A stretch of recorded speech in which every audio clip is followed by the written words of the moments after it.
kimse çıkmasın. Bu da sizin şeyinize zarar oluyorsa. Milli Eğitim görür diyorlar. Milli Eğitim ne zaman gelir sonra?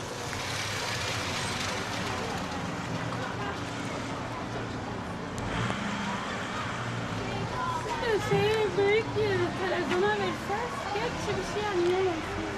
Sizi tutmaz. Ya kendi kafalarında bir put yapmışlar adamlar. Her şeyini yemişler. Sanki ki putun şapkasına gelince kalmışlar. Bazılarına oturmuş açmıyor bir türlü. Her kanununu yemişler. Okul yasasının bütün kanunlarını çiğnemişler. Tek başörtüsü diyor.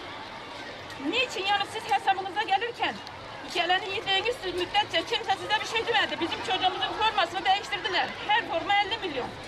Bugün benim ne halımaydı? Mesela 100 milyon forma değiştirdi bundan 2 sene önce. Kim seslendi?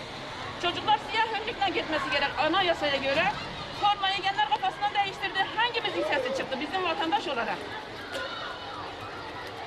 Bugün başörtüsüne gelmişler. Niye? Ben iki dini kapsama gireymiş. Sen dinsiz misin kardeşim? Sen de Müslümansın. Lafa gelince hepsi şey yapayım. Müslümanlar da o toz kondurmuyorlar ama İslam'ın bir emrini yapmaya gelince hepsi baş kaldırıyorlar. Yani vicdan olsa eğer bu şeyde buradaki büyüklerde başlarda vicdan olsa bizi bu yağmurun altında bekletmezler. Mehmet abi kaç oldu?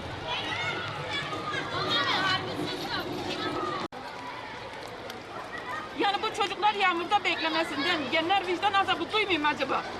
Bu ülkenin büyükleri burada bizim beklememizden vicdan azabı duymuyorlar mı?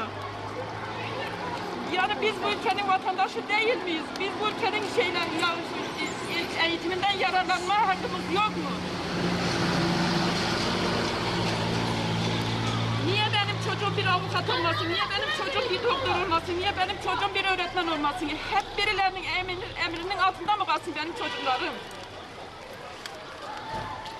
Benim bundan önceki okuldan çıkarttığım kızımın aynı puanlarında olan kız bugün doktor. Niye benim kızım da doktor olabilirdi? Niye benim kızım da bir avukat olabilirdi?